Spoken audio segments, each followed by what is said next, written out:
الحمد للہ وکفا وسلام علی عبادہ الذین اصطفیٰ اما بعد فاعوذ باللہ من الشیطان الرجیم بسم اللہ الرحمن الرحیم ان الشیطان لکم عدو فاتخذوه عدوا سبحان ربک رب العزة عما یصفون وسلام علی المرسلین والحمد للہ رب العالمین اللہم صلی علی سیدنا محمد وعلى آل سيدنا محمد وبارك وسلم اللهم صل على سيدنا محمد وعلى آل سيدنا محمد وبارك وسلم اللهم صل على سيدنا محمد وعلى آل سيدنا محمد وبارك وسلم۔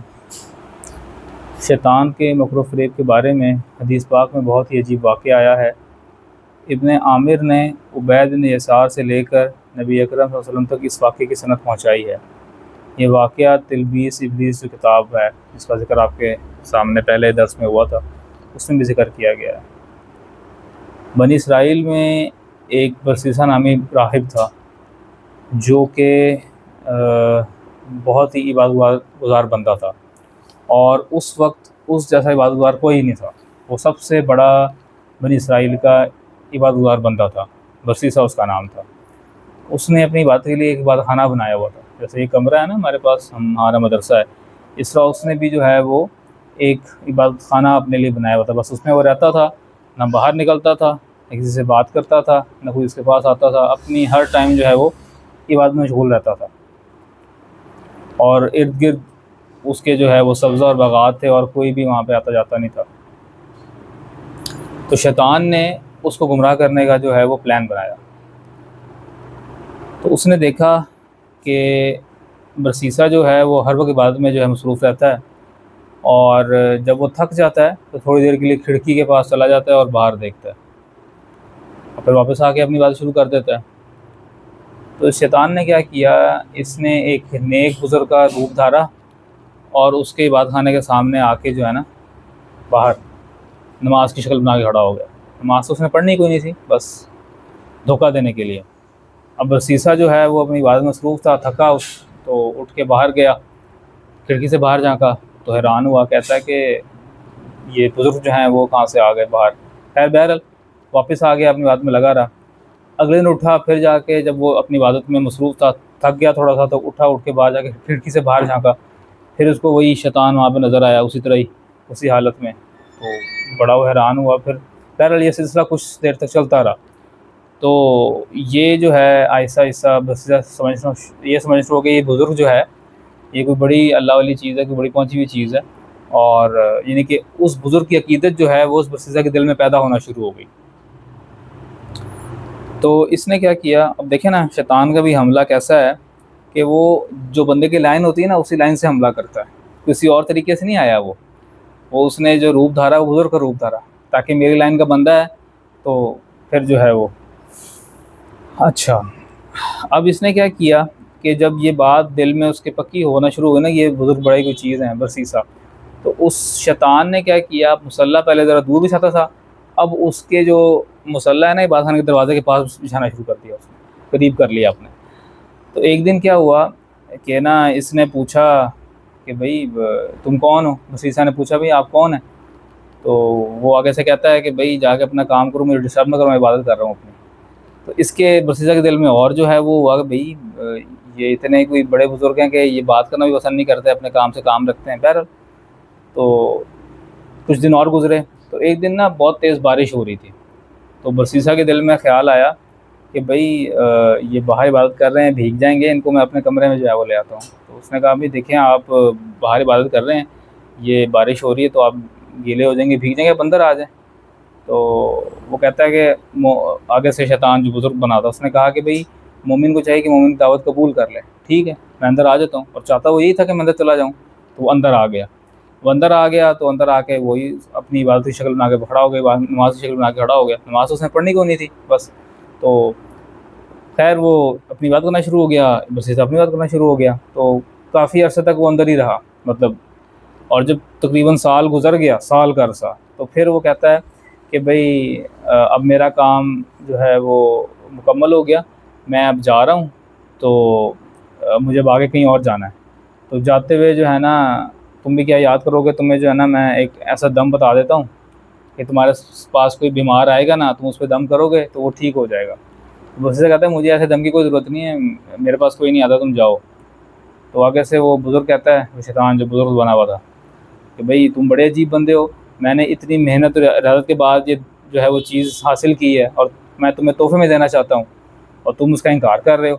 تو بس سے کہتا ہے چلو ٹھیک ہے, سکھا دو پھر تو مجھے. تو خیر وہ اس کو دم سکھاتا ہے اور چلا جاتا ہے, اور سیدھا وہاں سے جو ہے وہ بادشاہ کے پاس جاتا ہے. بادشاہ کے جو ہیں وہ 3 بچے ہیں, 3 بیٹے ہوتے ہیں اور ایک بیٹی ہوتی ہے. سیدھا وہاں سے جا کے بادشاہ کی جو بیٹی ہوتی ہے اس پہ جو ہے نا اپنا اثر دکھا دیتا ہے, اور وہ جو ہے نا عجیب عجیب حرکتیں شروع کر دیتی, پاگلوں والی حرکتیں, جیسے مجنون نہیں بندہ ہو جاتا اس طرح سے. تو بادشاہ بڑا پریشان ہوتا ہے. بادشاہ جو ہے وہ ڈاکٹروں کو بلاتا ہے, حکیموں کو بلاتا ہے, علاج کراتا ہے. بہرحال اس علاج سے جو ہے نا وہ کوئی درست نہیں ہوتی. تو اب جو ہے وہ کوئی اس کو مشورہ دیتا ہے بھائی, بلکہ نہیں کوئی نہیں مشورہ دیتا, شیطان جو ہے وہ اس کے دل میں ڈالتا ہے بادشاہ کے کہ بھائی تم نے ڈاکٹروں حکیموں سے تو بڑا علاج کرایا, اب کسی دم والے کے پاس بھی چلے جاؤ, اب کسی دم والے کے پاس بھی چلے جاؤ. بادشاہ کہتا ہے ہاں ٹھیک ہے, یہ بات مطلب اس کے دل میں خیال کرتا ہے ایسا کرنا چاہیے, اب میں نے تو ڈاکٹروں سے علاج کرا کے دیکھ لیا ہے, فائدہ کوئی نہیں ہو رہا, اب جو ہے میں اس لائن کی طرف چلتا ہوں. تو وہ کہتا ہے سپاہیوں کو بھیج سے پتہ کرو بھئی اس وقت ہماری قوم میں سب سے زیادہ عبادت گزار بندہ کون ہے. تو لوگ بتاتے ہیں آگے بھی برسیسا جو ہے سب سے زیادہ عبادت گزار بندہ ہے, لیکن مسئلہ یہ ہے کہ وہ کسی سے ملتا نہیں, ملاقات نہیں کرتا, وہ باہر نہیں آتا. تو بادشاہ کہتا ہے چلو ٹھیک ہے, وہ باہر نہیں آتا کوئی مسئلہ نہیں, ہم اس کے پاس چلے جائیں گے, ہماری بیٹی کا مسئلہ ہم اس کے پاس چلے جائیں گے, اسے ریکویسٹ کر لیں گے اس کو دیکھ لے. تو وہ اپنے سپاہیوں کو بھیجتا ہے اور سپاہی آتے ہیں. تو برسیسا کہتا ہے بھائی تم میرے پاس کیا کرنے آ رہے ہو, میرے پاس ٹائم نہیں ہے, میں اپنی بات میں خلل نہیں پسند کرتا. وہ کہتے ہیں بھئی معاملہ یہ ہے کہ بادشاہ کی بیٹی بیمار ہو گئی ہے, ہم نے ڈاکٹروں سے حکیموں سے بہت علاج کرایا ہے, لیکن اس کو افاقہ نہیں ہوا, وہ تندرست نہیں ہوئی. تو بادشاہ چاہتے ہیں کہ جو ہے نا تمہارے پاس آئیں اور تم اس کا علاج کر دو, ہم تمہیں وہاں لینے نہیں آئے بلکہ بادشاہ جو خود بیٹی کو یہاں پہ لے کے آئے گا اور تمہیں اس کا علاج کر دو. برسیسا کہتا ہے اچھا ٹھیک ہے. اس کے دل میں خیال آتا ہے بھئی وہ جو بزرگ نہیں تھا اس نے مجھے دم بتایا تھا, تو میں اس دم کو آزما کے دیکھ لیتا ہوں کہ یہ آیا کہ صحیح بھی ہے کہ نہیں ہے. تو وہ کہتا ہے کہ ٹھیک ہے لے آؤ بادشاہ کو, بیٹی کو لے اپنی. تو خیر بادشاہ آتا ہے, بیٹی کو لے آتا ہے. تو یہ جو ہے برسیسا وہی دم کرتا ہے اس کے اوپر. تو اب چونکہ شیطان ہوتا ہے اس پہ, وہ شیطان حضوری جو ہے چلا ہٹ جاتا ہے, بیٹی بالکل درست ہو جاتی ہے. جب بیٹی درست ہو جاتی ہے بادشاہ بڑا حیران ہوتا ہے, بڑا متاثر ہوتا ہے, کہتا ہے یہ تو واقعی اس کے دم سے درست ہوگی. بہرحال وہ لے کے جو ہے وہ چلا جاتا ہے. کچھ عرصہ گزرتا ہے, کچھ مہینے گزرتے ہیں, پھر سے جو ہے شیطان اس پہ بیٹی پہ اپنا اثر ڈالتا ہے, پھر سے وہ مجنون والی حرکتیں شروع کر دیتی ہے. بادشاہ پھر پریشان ہوتا ہے, بادشاہ پھر جو ہے وہ اس کو لے کے آتا ہے برسیسا کے پاس, برسیسا پھر سے دم کرتا ہے, وہ پھر صحیح ہو جاتی ہے. 2-4 مرتبہ ایسے ہوتا ہے نا, تو بادشاہ کو پکا یقین ہو جاتا ہے کہ یہ برسیسا جو ہے نا اس کے دم سے یہ ٹھیک ہوتی ہے میری بیٹی جو ہے, اور یہ بڑی جو ہے نا وہ پہنچی ہوئی چیز ہے. دیکھیں نا یہاں پہ اللہ پہ یقین کرنا انسان کو چاہیے, لیکن انسان پھسلتا اسی طریقے سے ہے. ہم بھی بعض اوقات اسباب اتنے اختیار کرتے ہیں کہ ہمیں اللہ تعالیٰ کی طرف سے وہ جو اللہ تعالیٰ پہ یقین بھروسہ ہونا چاہیے وہ ہٹ جاتا ہے اور اسباب کی طرف چلا جاتا ہے. اب کیا ہوا کہ کچھ عرصہ گزرا, تو جو بادشاہ کی سلطنت تھی, نمول تھا, اس پہ نا کسی نے حملہ کیا. اب بادشاہ کو اپنے بیٹوں کے ساتھ اس حملے کی جوابی کارروائی کرنی تھی, تیاری کرنی تھی. تو اب جب وہ جانے لگا تو یہ سوچا کہ میں اپنی بیٹی کو وہاں چھوڑ کے جاؤں, بیٹی کو پیچھے نہیں چھوڑ سکتے, اکیلی ہے وہ. تو کسی نے کوئی مشورہ دیا, کسی نے کوئی مشورہ دیا. تو اس کے دل میں خیال ہے بھئی اس وقت جو بنی اسرائیل میں سب سے جو عبادت گزار بندہ ہے وہ برسیسا ہے, اور میری بیٹی بیمار بھی ہے. اگر بیمار پڑ گئی پیچھے سے, میں چلا گیا اکیلی ہوئی, تو برسیسا تو کسی کی بات نہیں سنے گا, وہ تو اس کو دم نہیں کرے گا. بہتر ہو کہ میں اس بیٹی کو اس کے پاس ہی چھوڑ کے چلا جاؤں. سب سے بہترین بندہ تو وہی ہے, سب سے جو ہے وہ اعتماد اسی پہ ہے. تو وہ بادشاہ جو ہے وہ اپنی بیٹی کو لے کے جو ہے وہاں چلا جاتا ہے اپنے بیٹوں کے ساتھ. کہتا ہے بھئی معاملہ یہ ہے کہ مجھے جنگ پہ جانا ہے آگے اپنے بیٹوں کو لے کے, اور مجھے اس وقت آپ سے زیادہ کوئی اعتماد والا بندہ نہیں ملتا جس کو میں بیٹی چھوڑ کے جاؤں. تو یہ بیمار بھی رہتی ہے, تو آپ سے دم کر دینا یہ بیمار ہوگی. تو بس کہتا ہے نہ بھی توبہ یہ بیٹی میرے ساتھ رہے گی, ایسا ممکن نہیں ہے, اس کو لے جاؤ یہاں سے, میں نہیں رکھوں گا اپنی بات. کہتا ہے نہیں میں یہ نہیں کہہ رہا کہ آپ کے پاس رہے گی, ہم ایسا آپ اجازت دے دیں, ہم آپ کے عبادت خانے کے سامنے جو ہے تھوڑا سا دور ایک عبادت خانہ, ایک اور گھر بنا دیتے ہیں, ایک کمرہ بنا دیتے ہیں, یہ بچی وہاں پہ رہا کرے گی, آپ بس اس کی دیکھ بھال کر لینا جب اس کو کوئی ضرورت پڑے یا بیمار ہو جائے. کہتے ہیں ٹھیک ہے, اس میں تو کوئی حرج نہیں ہے, پردہ ہے وہ الگ رہے گی. تو جو ہے بادشاہ خیر گھر بناتا ہے, اس کو بیٹی کو وہاں رکھتا ہے اور چلا جاتا ہے. اب برسیسہ جو ہے اس کے دل میں خیال آتا ہے بھئی میں اپنے تو کھانا بناتا ہی ہوں، تو پتہ نہیں اکیلی لڑکی ہے، اس کو کھانا بنانا آتا ہے نہیں آتا، کیا کرتی ہوگی. تو ایسا میں کرتا ہوں کہ میں کھانا بنا کے نا اپنا، تو اپنے کھانے سے اس کا کھانا بھی بنا لیتا ہوں. تو یہ کروں گا کہ کھانا کھانے کے بعد جو ہے وہ اپنی جو ہے عبادت گاہ وہاں پہ رکھ کے دروازہ کھٹکا دوں گا، تو وہ آئے گی، وہ یہاں سے اٹھا کے لے کے چلی جائے گی. تو خیر اس نے کام شروع کر دیا، وہ کھانا بناتا اپنا، آدھا کھانا خود کھاتا، جو کھانا بچ جاتا دروازے پہ رکھتا اور کھٹکا دیتا. تو اس کی بیٹی جو ہے وہ اپنے گھر سے آتی نکل کے سامنے سے، اس کے کھانے کے پاس آتی، دروازہ کے باہر ہی رکھا ہوتا تھا وہ پکڑتی کھانا اور لے کے چلی جاتی. یہ سلسلہ کچھ عرصہ تک چلتا رہا. تو شیطان نے اس کے دل میں ڈالا بھائی تم جو یہ کھانا یہ لے کے آتی ہے نوجوان لڑکی ہے، یہ سڑک کراس کر کے آتی ہے تمہارے گھر سے، کیا ہی بہتر ہو تم نے کھانا بچانا ہے تو اس کے گھر اس کے دروازے پہ رکھ کے آ جاؤ، کیونکہ وہ باہر نکلے گی تو کوئی اگر پتہ کوئی جو ہے وہ اس کو کوئی مرد یا کوئی اور حملہ ہی کر دے، ایویں اس کی جو ہے وہ جان خطرہ ہو سکتا ہے. تو بہتر یہ ہے کہ تم کھانا جو ہے وہ اس کے دروازے پہ رکھ کے آیا کرو اور کھٹکا دیا کرو، وہاں سے لے لے گی. تو اس کے دل میں جب خیال بات آئی تو بات بالکل صحیح تھی. اب اس نے کیا کیا کہ کھانا جو ہے بجائے اپنے دروازے پہ رکھنے کے اس کے دروازے پہ رکھ کے کھٹکا کے تو آ جاتا واپس. اب یہ سلسلہ جو ہے کچھ عرصہ چلتا رہا. تو پھر شیطان نے ایک اور اس کے دل میں بات ڈالی کہ بھئی تو دیکھو تم بڑے بات گزار ہو، تم نیکی تقویٰ کی زندگی گزار رہے، بات کرتے رہتے، کیا یہ اچھا ہو کہ تم اس لڑکی کو بھی نصیحت کرو تاکہ وہ بھی بات کرنا شروع کر دے، وہ بھی نیکی کی طرف آ جائے، یہ کیوں نہیں کرتے. تو جب اس کے دل میں یہ خیال آیا تو اس نے کہا یہ بات تو بڑی اچھی ہے، مجھے کرنا چاہیے، لیکن اس کی ترتیب کیا ہوگی، میں اس کو واضح نصیحت کیسے کروں. تو اس کا خیال بھی، اس کا حل بھی شیطان نے اس کے دل میں ڈال دیا. بھئی ایسا کر لو کہ تم اپنی چھت پہ آ جاؤ، وہ اپنی چھت پہ آ جائے گی، تم وہاں سے کھڑے ہو کے واضح نصیحت کرتے رہنا، پردہ بھی رہے گا اور وہ بات سن لے گی. اب اس نے یہ کیا، برسیسہ جو ہے وہ اپنی چھت کے اپنے مکان کی چھت پہ چلا جاتا، وہ بچی بھی ادھر سے آ جاتی، یہ اس کو واضح نصیحت کرتا، نیکی کی باتیں کرتا، وہ سنتی، اس پہ اثر ہوا اور اس نے جو ہے وہ بھی بات کرنا شروع کر دی. اب جب اس نے بات کرنا شروع کر دی اور برسیسہ کو بتا دی میں اس طرح نمازیں پڑھ رہی ہوں، میں یہ کر رہی ہوں، یہ وظیفہ کر رہی ہوں، تو جو برسیسہ ہے اس کے دل میں جو ہے وہ اس کو بڑا اچھا لگا کہ بھئی دیکھیں میں نصیحت کر رہا ہوں تو میری نصیحت سے جو ہے وہ یہ بچی اثر قبول کر رہی ہے اور نیکی کر رہی ہے، تو اس کو خوشی ہوئی. یہاں پہ بڑا عجیب سا نقطہ ہے یہ ہم لوگوں کے لیے، خاص طور پہ جو حضرات وعظ و نصیحت کرتے ہیں. دیکھیں وعظ و نصیحت جب انسان کرتا ہے تو وہ خالص اللہ تعالیٰ کی رضا کے لیے ہونی چاہیے. اس میں ذرا سی ملاوٹ ہوگی نا تو کام خراب ہوگا، اور شیطان یہاں سے بھی حملہ کرتا ہے کہ آپ کی وعظ و نصیحت سن کے کوئی بندہ نیک بن جائے نا، کوئی نیکی پہ آ جائے، تو انسان کے دل میں ذرا ناز آنا شروع ہوتا ہے، یار دیکھو میری بات سنی تھی نا، میں نے فلاں جگہ پہ فلاں طریقے سے بات کی تھی تو یہ بات اس کے دل میں لگی، دیکھو اس زندگی تبدیل ہو گئی. انسان ذرا ناز کرتا ہے، خوش ہونا شروع ہوتا ہے. یہ انتہائی جو ہے نا وہ باریک چیز ہے اور خطرے کی چیز ہے نا. یہ انسان کو جو تکبر طرف لے جاتی ہے، ایسا میرے کرنے سے ہوتا ہے، آپ کے کرنے سے کسی کرنے سے نہیں ہوتا، اللہ تعالیٰ کے کرنے سے ہوتا ہے. اللہ تعالیٰ نے یہ اللہ تعالیٰ کا فضل اور احسان ہے کہ اللہ تعالیٰ نے آپ کے منہ سے بات نکلوا دی اور اگلے بندے کے دل میں بات جو ہے چلیے. یہ دونوں پہ اللہ تعالیٰ کا فضل ہوتا ہے، یہ بندے کا کمال نہیں ہوتا. جو بندہ طلب لے کے آیا ہوتا ہے اس کی بھی ضرورت اللہ تعالیٰ پوری کرتے ہیں، اور جو بندہ بیٹھا بیان کر رہا ہوتا ہے اس بھی اللہ تعالیٰ فضل فرماتے ہیں کہ اس کے ذریعے یہ کام کروا دیتے ہیں تاکہ ایک ہی عمل سے اس بندے کی بخشش فرما دیں، اس کو بھی، اس پہ بھی رحمت کا معاملہ کر دیں، اس پہ بھی رحمت کا معاملہ کر دیں. تو یہ اصل میں اللہ تعالیٰ کی طرف سے معاملہ ہوتا ہے، انسان کا اپنا کچھ بھی نہیں معاملہ ہوتا. بہرحال تو اب جب کچھ وقت گزرا اس طریقے سے چھت پہ واضح نصیحت کرتا رہا وہ، اور جو ہے وہ تو شیطان نے پھر اس کے دل میں ڈالا بھئی تم گھر کی چھت پہ کھڑے ہو کے جو ہے وہ اونچی آواز میں باتیں کرتے ہو، سن رہی ہوتی، کوئی لوگ گزریں گے کیا کہیں گے، یہ کیا طریقہ ہے، یہ کیا معاملہ، عجیب لگے گا اتنا. تم نے واضح نصیحت کرنی ہے تو ایسا کرو چھت پہ نہ چڑھو بلکہ اپنے دروازے کے باہر جو ہے کھڑے ہو جاؤ، اور وہ بھی سامنے آ جائے دروازے میں، اپنے دروازے کے پیچھے ہو، وہ تم ادھر باہر کھڑے ہو اور وہ تم ادھر سے بات کرو، وہ سنتی رہے، تمہیں اونچا بھی نہیں بولنا پڑے گا اور نصیحت بھی ہو جائے گی، پردہ بھی رہے گا. بات ٹھیک تھی. وہ آ گیا نیچے آ کے جو ہے وہ دروازے کے باہر سے اس نے واضح نصیحت شروع کر دی، وہ پیچھے سنتی رہتی. یہ سلسلہ چلتا رہا کچھ عرصے تک. تو اب جب کچھ عرصہ گزرا اور شہزادی اس کو بتاتی رہتی کہ بھئی تم نے مجھے یہ بتایا، میں یہ وظیفہ بھی کرتی ہوں، میں یہ نمازیں بھی پڑھتی ہوں، میں یہ بھی کرتی ہوں، اور یہ اندر خوش ہو رہا تھا کہ میرے چلو پہلے میں اکیلا تھا عبادت کرنے والا، اب یہ لڑکی بھی عبادت پہ لگ گئی ہے تو اچھی چیز ہے.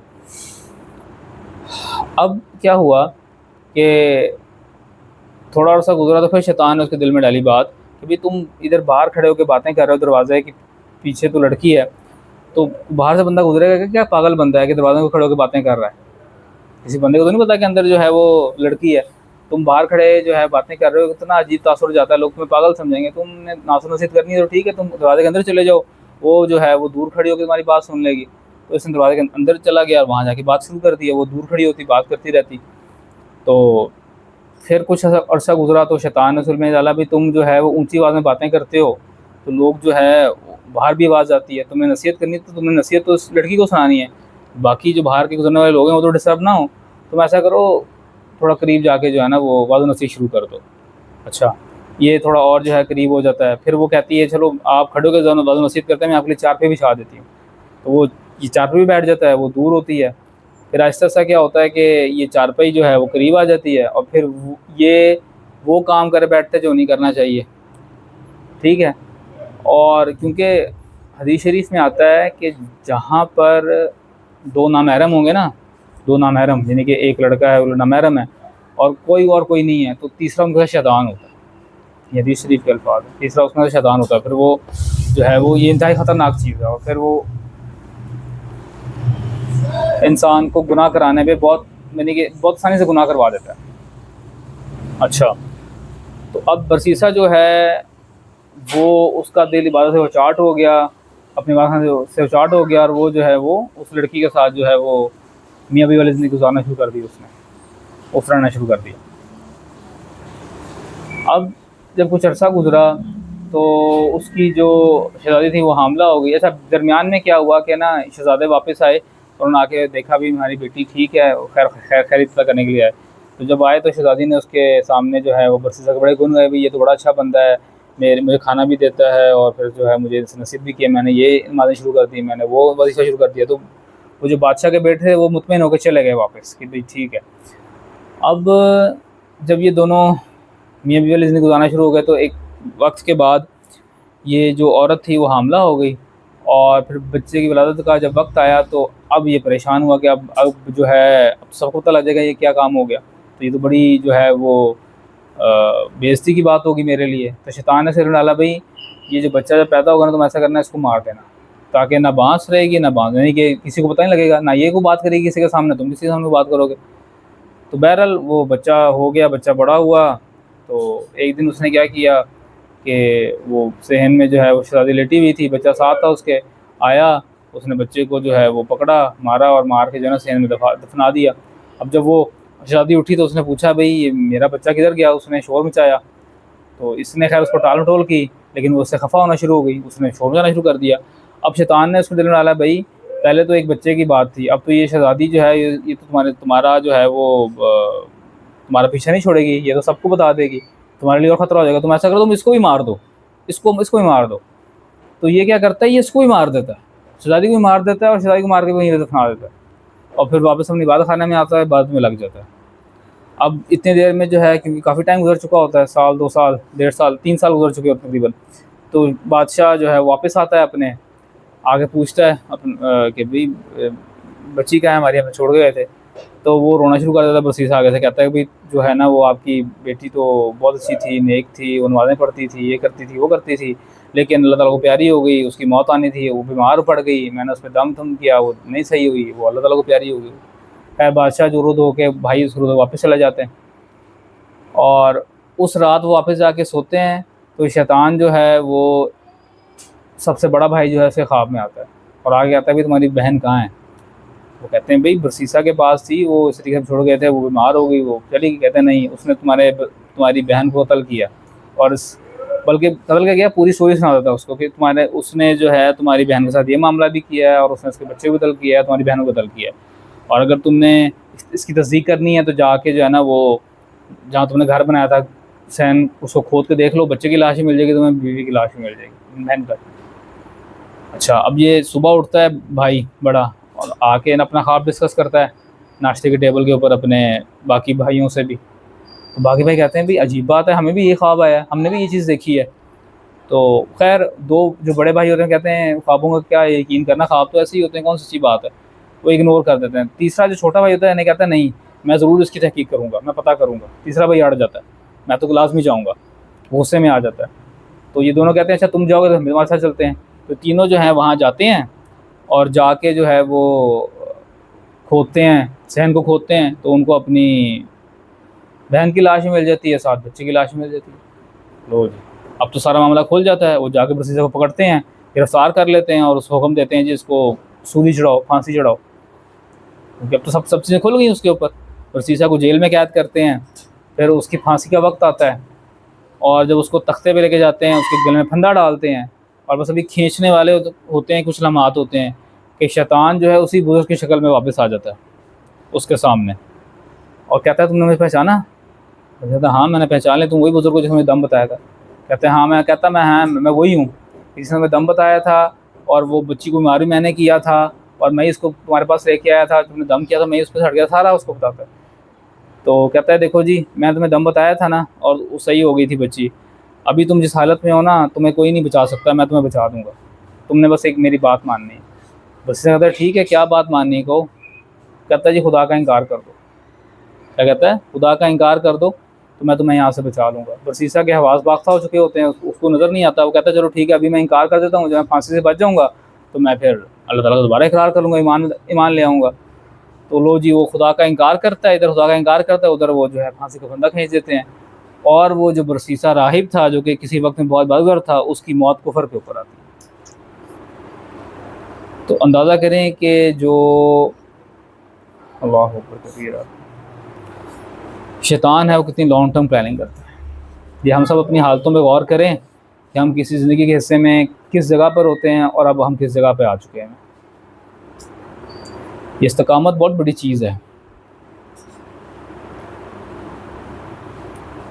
شیطان جو ہے وہ اس طریقے سے حملے کرتا ہے، اس طریقے سے لانگ ٹرم پلاننگ کرتا ہے، اس طریقے سے جو ہے انسان کو رہتا ہے. یاد رکھیں، اصول کی بات یاد رکھیں. کچھ اصول اپنی زندگی میں اگر آپ یاد رکھیں گے نا آپ کو بہت فائدہ ہوگا. شیطان جو ہے اس کا مقصد یہ ہوتا ہے کہ گناہوں کے ذریعے آپ کے اندر مایوسی بھر دے اور آپ کو کفر پہ لے جائے. اصل کامیاب وہ تب ہوتا ہے جب ایک انسان کفر پہ چلا جائے گا موت کے منہ میں. اس لیے حدیث شریف میں آتا ہے کہ جب آخری وقت ہوتا ہے نا، اللہ اکبر کبیرہ، انسان کا جب آخری وقت ہوتا ہے تو وہ جو اس کے رشتہ دار فوت ہو چکے ہوتے ہیں، ماں، بہن، بیوی یا بیٹی جو بھی ہے، وہ اس کی شکل میں آتا ہے اور آگے کہتا ہے کہ بیٹا میں بھی مسلمان تھا، باپ ہے یا بیٹی. تو آگے جا کے کچھ نہیں ہوتا، کوئی اللہ نہیں ہے، کوئی کچھ نہیں ہے، تم انکار کر دو. میں اسلام پہ مری تھی نا، تم مجھے جانتے ہو، میں تمہاری جو ہے وہ ماں ہوں، میں اسلام پہ مری تھی، لیکن کچھ نہیں آگے ہے، تم خدا کا انکار دو، کچھ نہیں ہوتا ایسا. تو آخری وقت میں حدیث کا مفہوم بس کر رہا ہوں، یہ شیطان اس طرح سے حملہ کرتا ہے بالکل اینڈ وقت میں آ کے. اس لیے تو کہا جاتا ہے کہ یہ لا الہ الا اللہ، سورہ یاسین، وہ ساری چیزیں پڑھیں، اللہ کا ذکر کریں، شیطان بھاگے گا. اس لیے تو اس لیے جو ہے نا اللہ تعالیٰ ہمارے لیے عافیت کا، کرم کا، فضل معلوم فرمائے. آخری وقت ہم سب کا آنا ہے. یہ تو کوئی دوسری رائے نہیں ہے. ہم میں سے جتنے لوگ یہاں بیٹھے ہیں سب کا آخری وقت آنا ہے. ہمیں پتہ نہیں ہے کب آنا ہے، لیکن آنا ہے. اور ہمیں یہ بھی نہیں پتا کہ کیسا آنا ہے، ہم کس حالت میں ہوں گے، کیا کر رہے ہوں گے. تو اگر ہم چاہتے ہیں کہ ہمارا آخری کلام بھی لا الہ الا اللہ ہو تاکہ ہمیں حدیث کی سند مل جائے، حدیث ہمارے پوری آ جائے، تو اس کے لیے ضروری ہے کہ ہم چلتے پھرتے بھی لا الہ الا اللہ پڑھتے رہیں، اللہ تعالیٰ کا ذکر کرتے ہیں، اللہ تعالیٰ کی یاد میں لگے رہیں. دیکھیں نا، جب ہم نرم بستر پہ بیٹھ کے لا الہ الا اللہ نہیں پڑھ سکتے تو موت کی سختی میں لا الہ الا اللہ نکل جائے گا منہ سے. یہ تو زندگی ہے جیسے گزاری ہوگی، ایک دم سے تو ٹرن نہیں ہوتا معاملہ. لہٰذا جو وقت ہے اس کی قدر کریں، اس میں اللہ تعالیٰ کو یاد کریں، اللہ تعالیٰ سے دوستی کرنے کی کوشش کریں، محنت کریں، کیونکہ اسی جو ہے نا وہ اسی کے اوپر ہی ہماری نجات ہے. اللہ تعالیٰ ہم سب کو شیطان کے حملوں سے محفوظ فرمائے، نفس کے حملوں سے محفوظ فرمائے. نفس کے حملے تو اس سے بھی بڑھ کر ہوتے ہیں، کبھی انشاءاللہ اس پہ بھی بات کریں گے. نفس کی چیزیں تو درمیان میں نے آپ کو ذکر کر دیا تھا کہ نفس کیسے حملے کرتا ہے، بڑے عجیب اور قسم کی طرح سے حملے کرتا ہے.